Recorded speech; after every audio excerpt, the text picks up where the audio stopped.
কলকাতা মহানগরী বাংলার রাজধানী, কিন্তু কলকাতা বাংলার কত নম্বর রাজধানী ছিল? কলকাতা বাংলার 6 নম্বর রাজধানী। তাহলে কলকাতার আগে বাংলার অন্যান্য রাজধানী কোনগুলি ছিল? বাংলার প্রথম রাজধানী কোনটি ছিল? গৌড়, মালদহ। বাংলার দ্বিতীয় রাজধানী কোনটি ছিল? নদিয়া। বাংলার তৃতীয় রাজধানী কোনটি ছিল? রাজমহল। বাংলার চতুর্থ রাজধানী কোনটি ছিল? ঢাকা, বর্তমানে বাংলাদেশে। বাংলার পঞ্চম রাজধানী কোনটি ছিল? মুর্শিদাবাদ।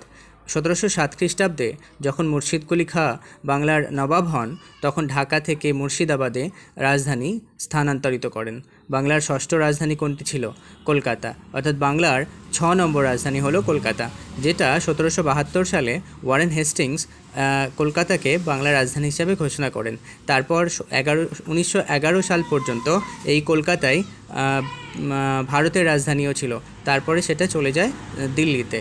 এই ধরনের কন্টেন্ট পাওয়ার জন্য চ্যানেলটি সাবস্ক্রাইব করে সঙ্গে থাকুন।